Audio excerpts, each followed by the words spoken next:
শুধু অনুরোধ করছি আপনি একবার বোঝবার চেষ্টা করুন। আপনি যে ইসলামটা মেনে চলার জন্য গর্ববোধ করছেন, আনন্দ বোধ করছেন, বেশ নিজেকে একজন মুসলমান বলে দারুণ সুন্দর সাহসিকতার পরিচয় দিচ্ছেন, এই ইসলামটা কিভাবে আপনার কাছে এসছে? মক্কা শরীফে কয়েকটা গোষ্ঠীতে বিভক্ত ছিল, যেমন হাশিমি বংশ, ওমাইয়া বংশ, আব্বাসী বংশ, বিভিন্ন ধরনের বংশ বিভক্ত ছিল। প্রিয় রাসূল ছিলেন হাশিমি বংশের। অন্যরা তখন বলল যে মুহাম্মদকে আমাদের হাতে ছেড়ে দিতে হবে, আমরা মুহাম্মদকে হত্যা করব। আবু তালেব রাসূলুল্লাহকে ডেকে বললেন, বাবা ওরা তো তোমারে হত্যা করতে চায়, কি হয় বলো দিনি? বলে, কেন চাচা? তাহলে তুমি যে কথাগুলো বলছো না, এই কথাগুলো ওরা পছন্দ করছে না, ওরা বলছে এই কথাগুলো বলা যাবে না। রাসূলুল্লাহ বললেন, চাচা আমি এই কথাগুলো বলার জন্যই তো আল্লাহ আমাকে পৃথিবীতে পাঠিয়েছেন, তো আমি তো এই কথা বলা তো বন্ধ করতে পারবো না। তো বলছে, চলো না একবার ওদের সঙ্গে আলোচনায় বসি। বলে, চলো। আলোচনায় বসা হলো, আলোচনার টেবিলে বসা হলো। ওরা বারণ করলেন, লা ইলাহা ইল্লাল্লাহ মুহাম্মাদুর রাসূলুল্লাহ। বললেন, এই কথাটা তোমার বলা হবে না। রাসূলুল্লাহ বললেন, আমি তো এই কথাটা বলার জন্যই তো জন্ম নিয়েছি, আমি তো এই কথা বলা বন্ধ করতে পারবো না। তো তখনই ওরা বলল, আবু তালেব তোমার এই শেষ জীবনে তুমি যদি মান সম্মান নিয়ে বাঁচতে চাও, তাহলে তোমার এই ভাইপো মুহাম্মদকে আমাদের হাতে তুলে দাও। আবু তালেব বলল, এটা সম্ভব নয়, আমি এটা দিতে পারি না। চলে গেলেন।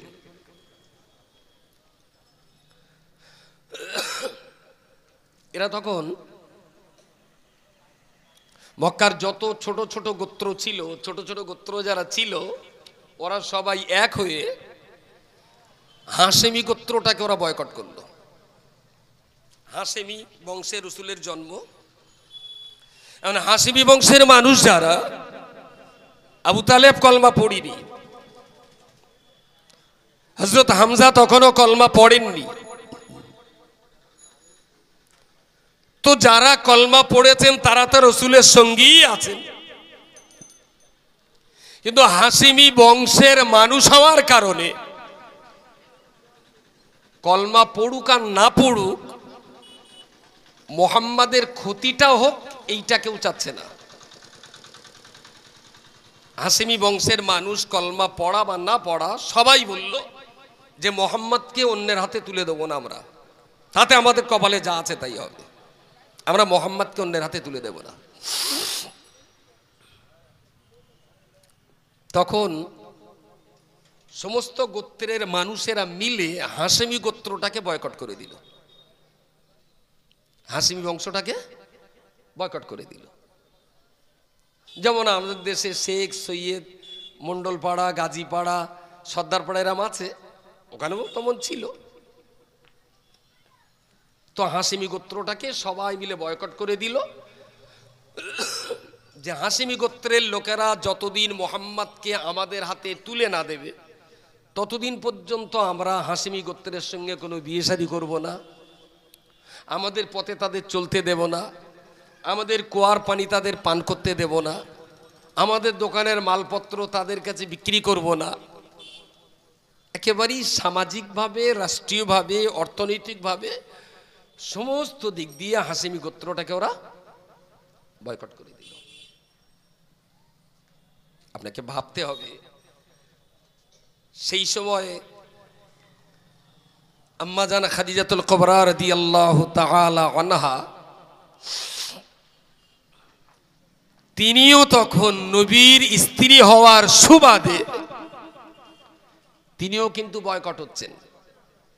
কোথায় যাবেন? জন্মভিটে থেকে পিছনের দিকে পাহাড়ের গুহার একটা গিরি গুহা, সেই গিরি গুহাতে সবাই চলে গেলেন, বাচ্চা কাচ্চা, ছেলে মেয়ে, বউ, জি, সবাইকে নিয়ে ওই গর্তের ভিতরে থাকলেন। ওর ভেতরে মুসলমানও আছে, অমুসলিমও আছে, তার মানে হাসি বংশের যারা তারাই আছে। কারণ অন্যেরা বলেছিল হাসিমি বংশের উপরে তোমরা যদি মোহাম্মদকে আমাদের হাতে তুলে দাও তাহলে তোমরা নিরাপদ, আর মোহাম্মদকে যদি না ছাড়ো তাহলে তোমাদের সবাইকে কিন্তু আমরা ব্যবস্থা নেব। সেই ব্যবস্থা নিয়েছি। কি কঠিন যন্ত্রণা! কোনো কোনো কেতাবে এসছে 18 মাস, কোনো কোনো কেতাবে এসছে পাক্কা 3 বছর। 3টে বছর সেই পাহাড়ের গিরিগুহার ভিতরে বদ্ধ অবস্থাতেই তাদের কাটাতে হয়েছে। না খাওয়ার, না পানীয়, না কোনো আরাম বিরাম, না স্বাধীনতা, না নিরাপত্তা। শুধুমাত্র হজ মরশুমে আর মুহররম মাস, জিলকদ, জিলহজ, মুহররম, এই 3টে মাসে মারামারি কাটাকাটি করা একদম কঠিন ভাবে নিষেধ। কেউ কারোর, জাহেলিয়াত যুগের মানুষেরাও এইটা খুব মেনে চলতেন। এই 3টে মাসে কোন রকমের মহাশত্রুকেও যদি তারা নাগালে পেত, মারত না। মুহররম মাস, জিলহজ মাস, কাউকে মারবে না তারা। ধরুন আপনি আমার বাবাকে খুন করেছেন, আমি বহুদিন খুঁজে খুঁজে বেড়াচ্ছি আপনাকে মারবো, খুঁজে খুঁজে এমন একটা সময় আপনাকে পেলাম, তখন জিলহজ মাস, আমি মারবো না। ওরা খুব মানতেন এই জিলহজ মাসটা, মুহররম মাসটা। এই জিলহজ আর মুহররম এইরকম সময়ে বাইরে থেকে যারা হাজী সাহেবরা মক্কায় ঢুকতেন, রাসূলুল্লাহ এবং হাসিমি বংশের লোকজন যারা গিরি গুহার ভিতরে বন্দী থাকতেন, ওরা বাইরে এসে মানুষের কাছে হাত পেতে পেতে কিছু ভিক্ষা করতেন, যে এই অবস্থায় আমরা আছি, তোমরা আমাদের কিছু সাহায্য দাও, তোমরা আমাদেরকে কিছু খাবার দাও, কিছু পানীয় দাও। এইগুলো নিয়ে আবার ওরা পাহাড়ের গিরি গুহার ভিতরে বন্দী হয়ে যেত।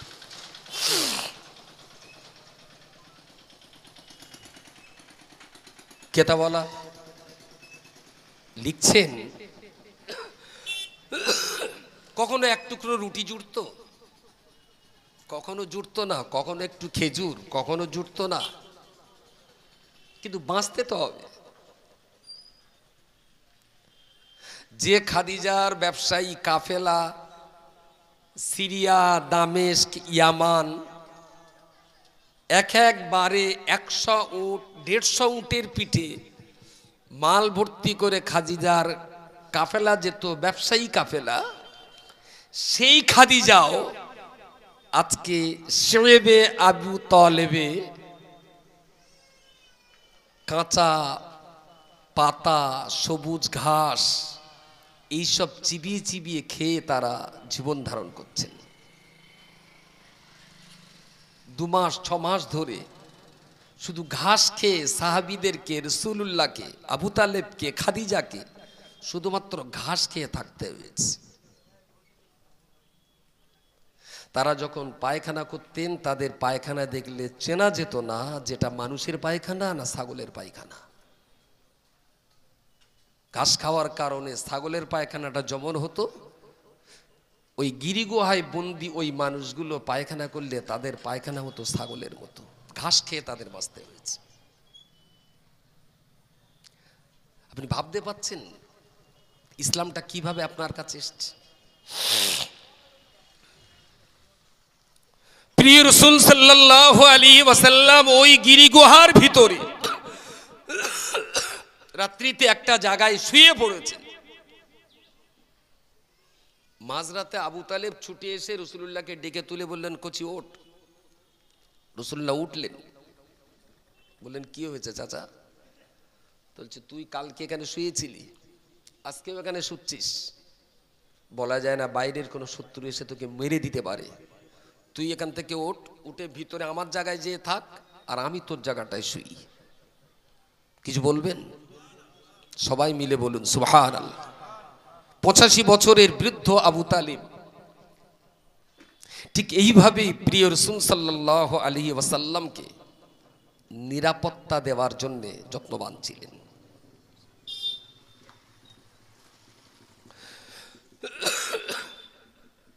প্রিয় নবী মুহাম্মদুর রাসূলুল্লাহ সাল্লাল্লাহু আলাইহি ওয়াসাল্লামের চাচা আবু তালিব একদিন মক্কাতুল মুকাররমার খানায়ে কাবার সামনে দাঁড়িয়ে হাসতে আপনার কানতে কানতে চিৎকার করে বললেন, ওরে অতবা, ওরে সাহেবা, আবু জেহেল আবু লাহাবের দলেরা, তোরা আমাদের বয়কট করলি।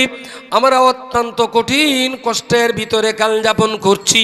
2 মাস 6 মাস আমাদের কিছুই খাওয়া হয় না, শুধুমাত্র ঘাস পাতা চিবিয়ে চিবিয়ে ছাগলের মতো আমরা জীবন যাপন করছি। তোদের কাছে পানি চাইলেও এক ফোঁটা পানি পাওয়া যায় না। দোকানের খাবার কিনতে গেলেও কোনো খাবার তোমরা বিক্রি করো না। তোমাদের রাস্তায় আমরা চলতে পারি না। আর কতদিন তোমরা আমাদিগকে এইভাবে কষ্ট দেবে? খুব করুণ ভাবে, খুব বিনয়ের সঙ্গে আবু তালেব তাদের কাছে উপস্থাপন করলেন যে তোমরাও তো মানুষ, আমরাও তো মানুষ, তা আমাদেরকে অন্তত একটু শান্তির সঙ্গে তোমরা বাঁচতে দাও। নির্মম নিষ্ঠুর উমাইয়া ওতবারা বলল, আবু তালেব, আমরা না ওই শর্ত লিখে কাবার দেওয়ালে ঝুলিয়ে রেখেছি, যতদিন তোমরা মুহাম্মদকে আমাদের হাতে তুলে না দেবে ততদিন কিন্তু আমরা আমাদের অবরোধ তুলব না, ওখানেই তোমাদের থাকতে হবে।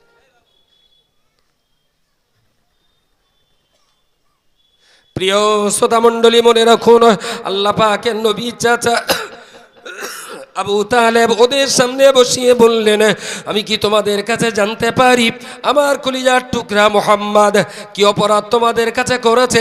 বাচ্চা বয়স থেকে 40 বছর পর্যন্ত আবার মুহাম্মদ তোমাদের সঙ্গে কি ব্যবহার করেছে? জীবনে একটা দিনের জন্য ও কি কখনো তোমাদের গালে চড় মেরেছে? একটা দিনের জন্য আমার মুহাম্মদ কি তোমাদের খাবার কেড়ে খেয়েছে? একটা দিনের জন্য আমার মুহাম্মদ কি তোমাদের অধিকার হরণ করেছে? একটা দিনের জন্য আমার মুহাম্মদ কি তোমাদের কাউকে কাঁদিয়েছে? আমার মুহাম্মদ ইবনে আব্দুল্লাহ বাচ্চা বয়স থেকেই অত্যন্ত সততা জীবন যাপন করে, ওর দ্বারাই এই মক্কার মানুষেরা হাজার হাজার মানুষের উপকৃত হয়েছে। আবার মুহাম্মাদের দ্বারাতে ক্ষতিগ্রস্ত হয়েছে। এই মক্কার জমিনে কি একটা মানুষ দেখাবে? আচ্ছা, তোমরা বারবার বলছো মুহাম্মদকে তোমাদের হাতে তুলে দিতে হবে, আর তোমরা তারে হত্যা করে ঢড় আর মাথা কুপিয়ে আলাদা করে ছন্ন ছাড়া করে দেবে। আচ্ছা, আমি একটু জানতে চাচ্ছি, আমার ওই ভাইপো মুহাম্মদ কি তোমাদের ক্ষতি করেছে একটু বলো। একটা দেখাও যে আমার এই ছেলেটা, আমার এই ভাইপো কারো গালে কি চড় মেরেছে, কারো খাবার কেড়ে খেয়েছে, কাউকে কাঁদিয়েছে, কারো অধিকার হরণ করেছে, কারো সম্ভ্রম নষ্ট করেছে? একটা প্রমাণ দেখাও। ওতবা, সাহেবা, ওতাইবা, উমাইয়া, আবু জাহল সবকটা মাথা নিচু করে আছে, একটাও মাথা উঁচু করে জবাব দিতে পারিনি। আবু তালেব কাঁদছেন, ওদের মনে একটু দয়া হলো। সত্যিই তো ছেলেটা নাই বলেছে লা ইলাহা ইল্লাল্লাহ, কিন্তু ওই ছেলেটা তো আমাদের প্রচুর উপকার করে রেখেছে। ও তো মক্কার বহু মানুষের কল্যাণ করে রেখেছে, ও তো কারোর ক্ষতি করিনি। সবার ভিতরে বিবেক বলে তো একটা জিনিস থাকে নাকি? ওদের বিবেকে ধরা পড়েছে। আবু তালেবের হাতটা ধরে বললেন, আবু তালেব শোনো, সত্যি তোমার কথা শুনে আমরা দুঃখিত, আমরা লজ্জিত, আমরা খুব কষ্ট পাচ্ছি, কিন্তু আমরা অবরোধ বয়কট তুলতে পাচ্ছি না, যেহেতু এই বয়কটনামা অবরোধনামা লিখে আমরা কাবার দেওয়ালে ঝুলিয়ে দিয়েছি। এখন যদি যে শর্ত লিখে কাবা শরীফের দেওয়ালে ঝুলিয়ে দিয়েছি সেই শর্তের খেলাফ করে যদি আমরা বয়কট তুলে নেই, তাহলে কাবার বেইজ্জতি করা হবে, কাবার সঙ্গে বেঈমানি করা হবে। এইটা আমরা পাচ্ছি না, তা নাহলে তুলে নিতাম। সত্যি মোহাম্মদ আমাদের উপকার ছাড়া কখনো ক্ষতি করেনি। আল্লাহ, আবু তালেব ব্যর্থ হয়ে ফিরে গেলেন, কোনো উপায় নেই। 2.5 বছর 3 বছর এইভাবেই গিরিগুহার ভিতরে বন্দি দশায় একটা গোষ্ঠী সেখানে কাল যাপন করছে। নির্মম নিষ্ঠুরদের এতটুকু দয়া হয় না। আবু তালেব ফিরে গেলেন সেই গুহার ভিতরে, রাসূলুল্লাহকে ডেকে বললেন, জানো বাবা, আমি ওদেরকে খুব করে বুঝিয়েছিলাম, আমি ওদেরকে খুব গভীরভাবে বোঝাবার চেষ্টা করেছিলাম, ওরা বুঝেও ছিল, কিন্তু সর্বনাশ হয়ে গেছে। ওরা বয়কটনামা লিখে কাবার দেওয়ালে ঝুলিয়ে রেখেছে। এখন ওরা যদি যে শর্ত লিখেছে সেই শর্তের খেলাফ করে যদি আমাদের সঙ্গে বয়কট তুলে নেয়, তাহলে কাবার সঙ্গে বেইজ্জতি করা হবে। সেই জন্য ওরা আমাদের উপর থেকে বয়কট তুলতে পারছে না। রাসূলুল্লাহ বললেন, তাই? বললেন, জি। বিশ্বনবী মুহাম্মদুর রাসূলুল্লাহ সাল্লাল্লাহু আলাইহি ওয়াসাল্লাম আবু তালেবকে লক্ষ্য করে হাসতে হাসতে বললেন, চাচা যান, আজকে সকালবেলা আমি যখন এখানে বসেছিলাম, আল্লাহ পাকের ফেরেশতা জিবরিল আমিন আলাইহিস সালাম আমার দরবারে আগমন করে বললেন, ইয়া রাসূলুল্লাহ, ইয়া হাবিবাল্লাহ, ওরা যে সমস্ত শর্ত লিখে সুন্দর রেশমের কাপড়ে বন্দি করে কাবার দেওয়ালে লিখেছিল, ইয়া রাসূলুল্লাহ, ইয়া হাবিবাল্লাহ, আল্লাহ পাক রব্বুল আলামিন আমি জিবরিল আমায় জানিয়ে দিয়েছে, আমি সেই খবরটা আপনাকে জানিয়ে দিতে এসেছি। ওরা আপনার বিরুদ্ধে যে শর্ত লিখে কাবার দেওয়ালের গায়ে ঝুলিয়ে রেখেছে, ওই শর্তে যা যা তারা লিখেছিল, শুধুমাত্র আল্লাহ আর মুহাম্মদ এই দুটো শব্দ বাদ দিয়ে বাকি সব শব্দগুলো পোকায় কেটে তছনছ করে দিয়েছে।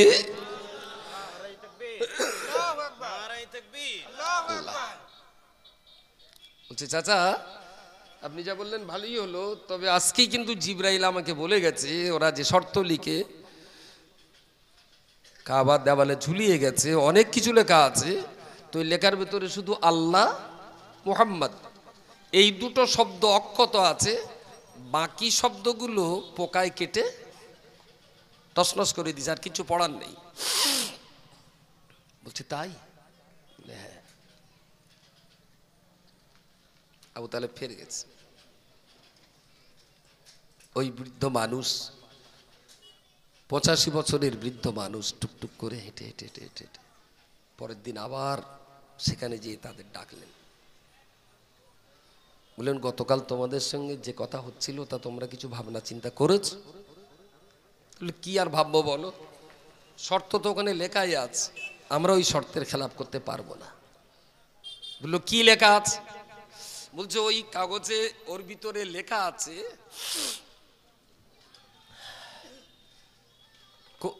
হাসেবিরা যতদিন পর্যন্ত মুহাম্মদকে আমাদের হাতে তুলে না দেবে, বা মুহাম্মদ যতদিন পর্যন্ত এই কলমা প্রচার বন্ধ না করবে, ততদিন পর্যন্ত আমরা এই অবরোধ তুলব না।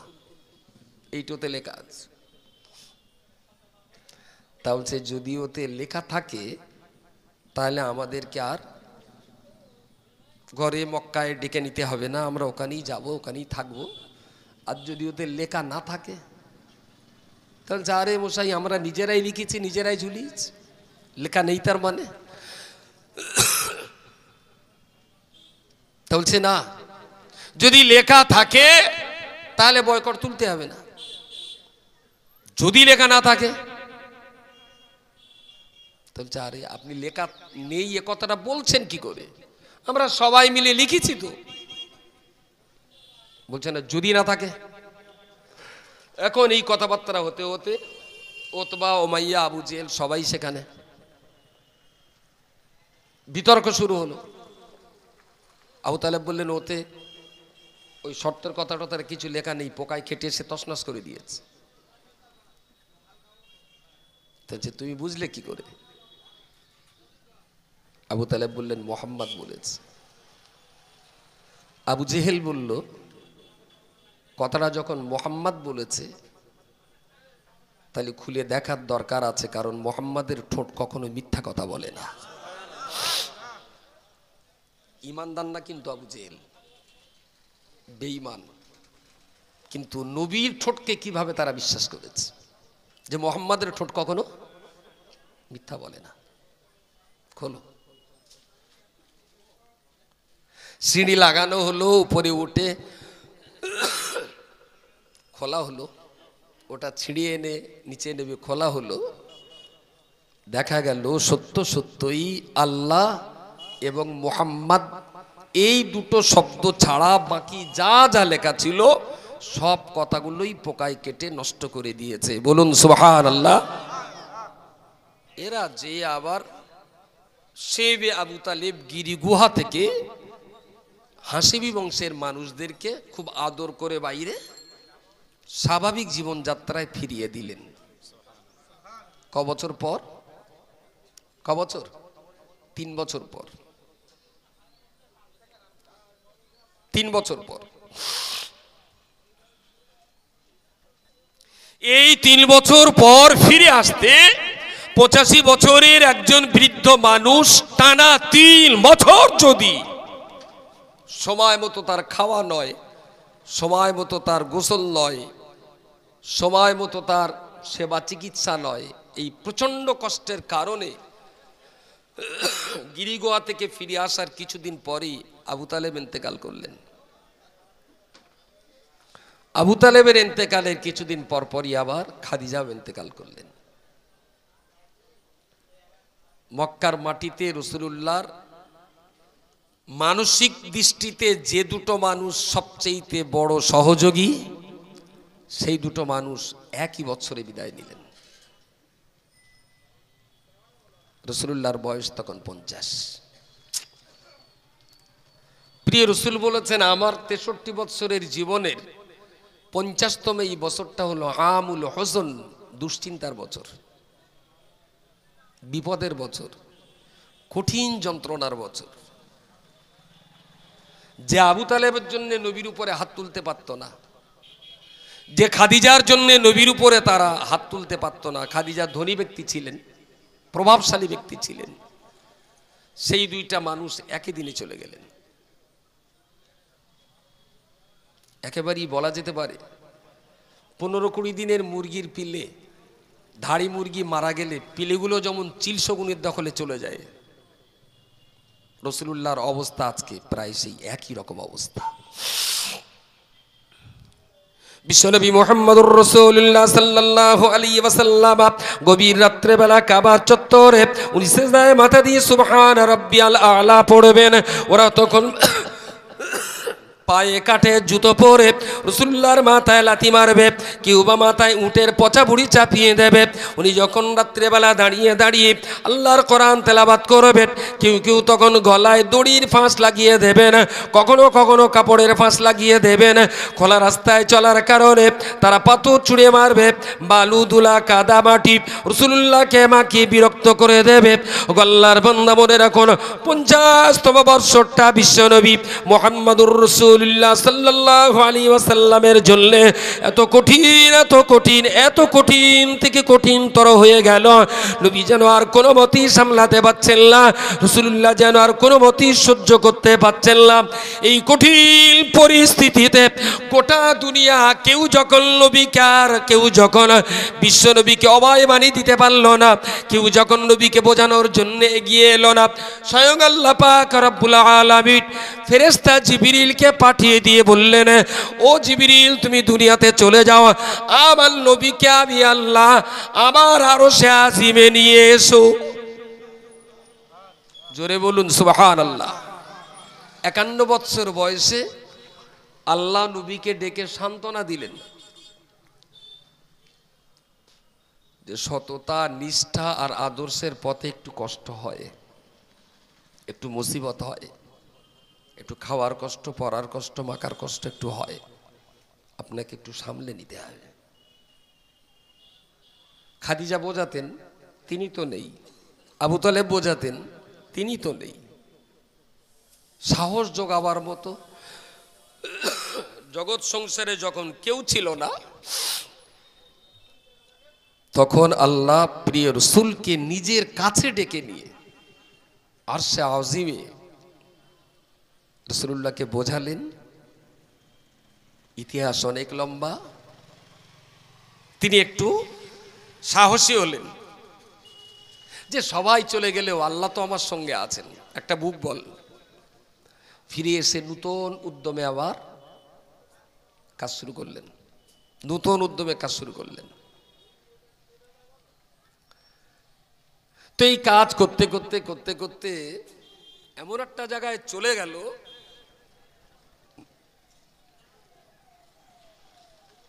ওরা একেবারেই কঠিন ভাবে শপথ নিয়ে নিল যে মোহাম্মদকে আমরা হত্যা করবই করব, তাতে যদি হাশেমি গোত্রের মানুষেরা রাজি হোক আর না হোক।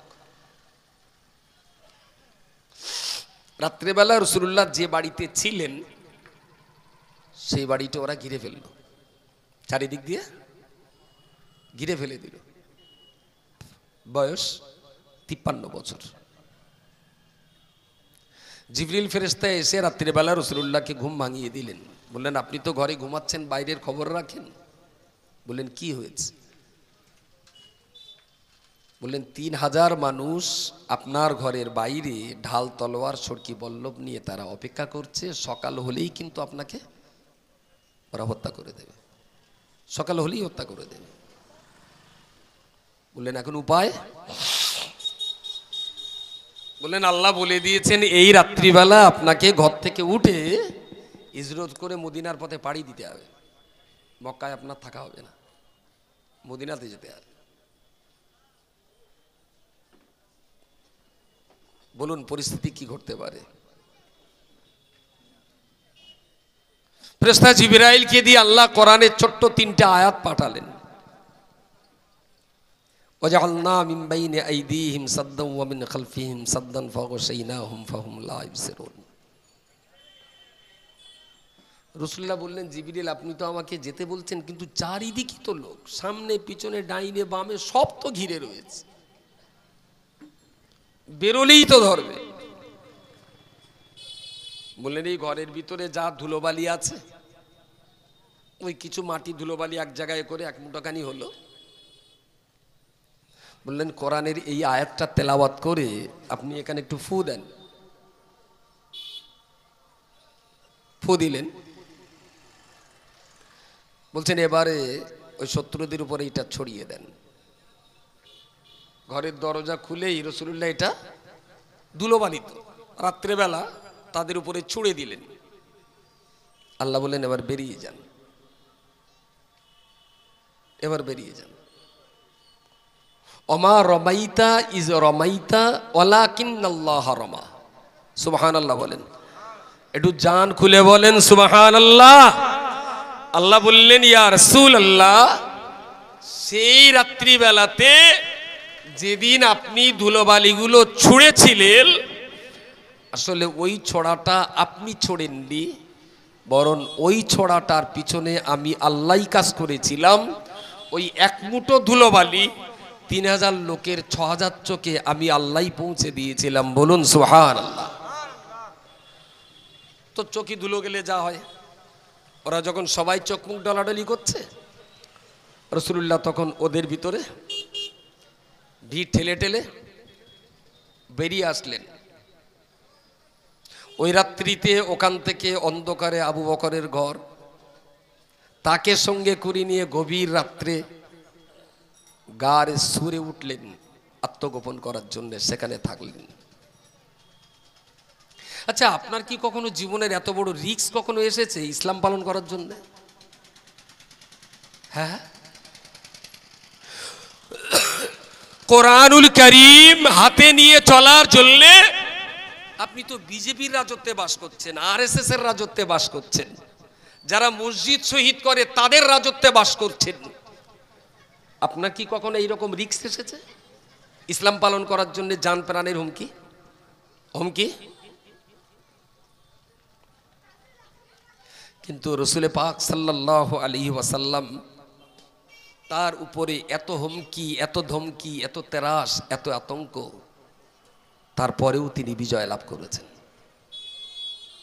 গারে সুরে থাকলেন 3 দিন, তারপরে চতুর্থ দিন রাত্রে বেলাতে ওখান থেকে যে পথে সচরাচর মানুষেরা চলাচল করে ওই পথটা বাদ দিয়ে সম্পূর্ণ অন্য ব্যাকওয়ার্ড রাস্তা ইয়ামানের সাগর তীর দিয়ে তাদের যেতে হলো মক্কা ছেড়ে মদিনাতে। সেই পরিস্থিতিটা যদি আপনি পড়েন আর বাস্তবিক যদি ইয়ামান, সৌদি, মক্কা, মদিনার ম্যাপগুলো একবার দেখেন, আপনাকে হতবাক হতে হবে যে এই অসম্ভব কি করে সম্ভবে পরিণত হতে পারে।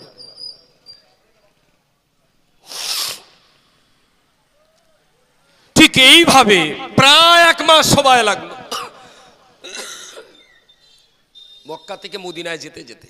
মেন রাস্তায় তো যেতে পাচ্ছেন না, চোরাগোপ্তা রাস্তা দিয়ে তো চলতে হচ্ছে। চলে গেলেন মদিনার পৌঁছানোর 3 কিলোমিটার আগে কোবা বলে একটা জায়গা, সে পর্যন্ত পৌঁছে গেছেন। এখানে একটু আলাপ আলোচনা হচ্ছে কিছু মানুষের সঙ্গে, একটু পরেই পায়ে হেঁটে আর 3 কিলোমিটার রাস্তা বেরিয়ে মদিনাতে চলে যাবেন। সংবাদ ততক্ষণ মদিনাতে পৌঁছে গেছে যে মুহাম্মদুর রাসূলুল্লাহ মদিনাতে আসছেন। মক্কার ওতবা, ওলীদ, মুগিরা, আমির, ফাহেরা, সাহেবা, উমাইয়া এরা যেমন নবীর রক্ত পানির পিপাসায় উন্মাদ, মদিনার ছোট্ট ছোট্ট শিশুরা তখন নিজের কলিজা দিয়ে রাসূলুল্লাহকে ভালোবাসার জন্য আবেগ উদ্বেলিত অপেক্ষায় রত। রাসূল কোবায়, মদিনার সংবাদ রটে গেছে যে 1 দিনের ভিতরেই মুহাম্মদ আমাদের মদিনায় ঢুকবে। মদিনার ছোট্ট ছোট্ট ছেলেরা, মেয়েরা, বাচ্চারা ওরা যে যার মতো বাড়ি থেকে বেরিয়ে গেল। যে যার বাড়ির ছাদে, কেউ বা পাঁচিলের উপরে, কেউ বা গাছের মাথায়, যে যেখানে পেরেছে গ্রামের কিনারায় এসে উঁচু জায়গায় দাঁড়িয়ে দাঁড়িয়ে অপেক্ষা করছে। উদ্দেশ্য তাদের একটাই, বিশ্বনবী মুহাম্মদুর রাসূলুল্লাহ সাল্লাল্লাহু আলাইহি ওয়াসাল্লাম তিনি আজ আমাদের মদিনাতে পদার্পণ করবেন, তিনি আমাদের মাটিতে আজকে পা রাখবেন। সকাল থেকে অপেক্ষা করতে করতে দুপুর হয়ে গেল, রাসূলুল্লাহ এলেন না। মা ডাকে, কচি চলে আয়, গোসল করবি বা খাবি, আবার তোরা দেখবি। এই করতে করতে সেদিনটা পেরিয়ে গেল। আবার পরের দিনে বাচ্চারাই এই অবস্থায় তারা এমন করে অপেক্ষায় করতে থাকে। একটা সময় নবী মুহাম্মদুর রাসূলুল্লাহ সাল্লাল্লাহু আলাইহি ওয়াসাল্লাম ছোট্ট 3 জনের কাফেলা, স্থানীয় কিছু মানুষজন দিকে দিকে যখন মদিনার দিকে গিয়ে চলেছেন, মদিনার বাচ্চা বাচ্চা ছেলেরা, মেয়েরা ওরা একেবারেই দল বেঁধে ছুটে এলো। প্রিয় রাসূল সাল্লাল্লাহু আলাইহি ওয়াসাল্লাম আল কাসওয়া নামী উটের পিঠে আরোহণ করে উটের পিঠে বসে তিনি উট চালিয়ে গিয়ে আসছেন। শিশুরা যখন উঠে চলার পথে প্রচন্ডভাবে ভিড় করে জাম করে দাঁড়িয়ে গেল।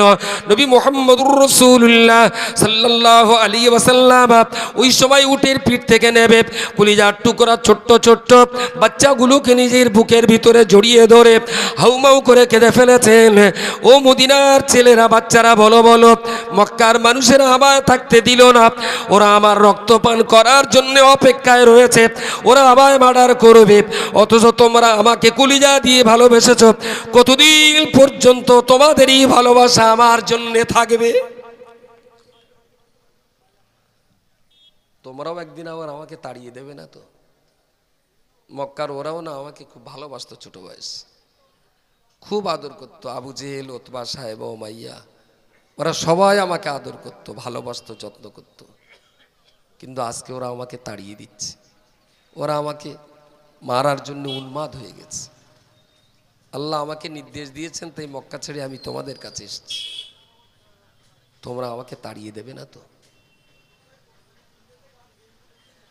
মদিনার ছোট্ট ছোট্ট শিশুরা রাসূলুল্লাহকে জড়িয়ে ধরে বললেন, ইয়া রাসূলুল্লাহ, ইয়া হাবিবাল্লাহ, আমরা আপনাকে তাড়িয়ে দেব কিনা এ প্রশ্নের জবাব আমরা পরে দেব। তার আগে আপনি আমাদেরকে একটা বারের জন্য কি বলবেন, মক্কার মানুষেরা যদি অন্যায় আর ক্ষমা স্বীকার করে আপনাকে আবার নিয়ে যেতে চায়, আপনি কোনোদিন আর মক্কায় ফিরে যাবেন না তো? হুজুর, আমরা তাড়াবো কিনা সেটা পরের কথা, আপনাকে কথা দিতে হবে। আপনি মক্কায় কখনো যেতে পারেন সফরে, জিয়ারাতে, তাওয়াফে, হজে, আপনাকে কিন্তু মদিনাতেই ফিরে আসতে হবে। আমাদের কাছে কথা দিতে হবে। ওয়াফাতের পরে আপনার মোবারক দেহ এই মদিনাতেই রাখতে হবে। রাসূলুল্লাহ সম্মতি দিলেন। বলুন সকলে সুবহানাল্লাহ। মদিনা শেষে সুন্দর একটা ইসলাম প্রচারের দারুণ সুন্দর একটা সুযোগ হলো। কাজ করতে লাগলেন, মদিনার সনদ রচিত হলো। আমাদের দেশে যারা রাজনীতি করে, পলিটিক্স করে, আমি বহু পলিটিশিয়ানকে বলেছি, ভাই রাজনীতি করুন। বৌদ্ধ, আপনার পৌত্তলিক, ইসাই, মজুসি, ইহুদি, মুসলিম, এতগুলো ধর্মের মানুষকে নিয়ে রাসূলুল্লাহ মদিনাতে সকল ধর্মের এক মিলন তীর্থ কেন্দ্র গড়ে তুলেছিলেন। যে যার ধর্ম পালন করবে, কেউ কারো ধর্মে আঘাত করবে না। পলিটিক্স করার আগে হিন্দু মুসলমান যেই হন না কেন, হযরত মুহাম্মাদের মদিনার সনদটা একবার পড়ে নেবেন। আমি আশা করছি আপনার রাজনৈতিক জীবন সফল হবে। আপনি ভালো একজন পলিটিশিয়ান হতে পারবেন। আপনি একজন ভালো রাজনীতির অভিজ্ঞতা অর্জনকারী ব্যক্তি হিসেবে গণ্য হবেন। 1400 বছর আগে রসুল মক্কা থেকে মদিনায় গেলেন। মদিনায় তখন ছিল পৌত্তলিক, ইহুদি, নাসারা, মজুসি। এই চারটে বংশের মানুষ যারা ছিলেন, নবী তাদেরকে ডাকলেন। তারা নবীর ডাকে এক জায়গায় জমা হলো, এলেন, বলছেন বলুন। রাসূলুল্লাহ বললেন, আমার পরিচয় জানেন? কেউ বলছে জানি, কেউ বলছে জানি না। বললেন, আমি মুহাম্মদ ইবনে আব্দুল্লাহ। বলে, ও আচ্ছা, নাম শুনেছি। আপনি সেই মুহাম্মদ ইবনে আব্দুল্লাহ? বললেন, জি হ্যাঁ। তাহলে ডেকেছেন কেন? বললেন, ডেকেছি আপনাদের সঙ্গে আমার কিছু মনের কথা আছে। ডেকে বললেন, দেখো, মদিনা হলো আপনাদের স্থায়িত্বের জন্মভিটা। আমি মক্কা থেকে এসেছি, তা আমি কি মদিনাতে একটু বসবাস করতে পারি? রাসূলুল্লাহর এই বলার বাচন ভঙ্গিমা দেখে ওরা নিজেরা খুব খুশি হয়ে বলল, আরে মুহাম্মদ, তোমার মতো একটা মানুষ তুমি মদিনাতে থাকবে, তার জন্য আবার বলা লাগে? আমরা এখানে জন্ম নিয়ে যেমনভাবে বসবাস করছি, আপনিও এখানে ঠিক ততটাই অধিকার নিয়ে বসবাস করুন। বলুন সুবহানাল্লাহ। লেখা হলো। বললেন, আপনারা তো একটু পূজা অর্চনা করেন যে যার মতো। বলছে, হ্যাঁ করি। বলছে, আমি কি আমার মতো একটু নামাজ পড়তে পারবো? বলছে, হ্যাঁ, আমরা যদি পুজো করতে পারি আমাদের ধর্মে, তা আপনি নামাজ পড়তে পারবেন না কেন? আপনিও নামাজ পড়বেন।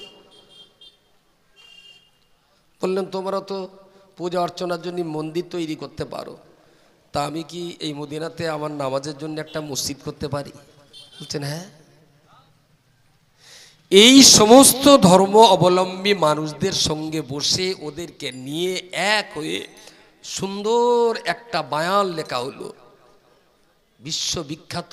এটা হলো মদিনার সনদ। আজও সব ধর্মের মানুষকে নিয়ে মিলে মিশে বসবাস করতে গেলে কিভাবে বসবাস করতে হয়, তা হযরত মুহাম্মদ সাল্লাল্লাহু আলাইহি ওয়াসাল্লামের কাছ থেকেই আমাদের শিখতে হবে। কিন্তু দুর্ভাগ্য, আমাদের দেশের পলিটিশিয়ান যারা ওসব পড়াটা তারা খুব একটা পছন্দ করে না। আপনি হিন্দু হন আর মুসলিম হন, যেই হন না কেন, আল্লাহর হস্তে বলছি রাসূলুল্লাহর মদিনার সনদটা একবার পড়বেন যদি রাজনীতি করার ইচ্ছা থাকে।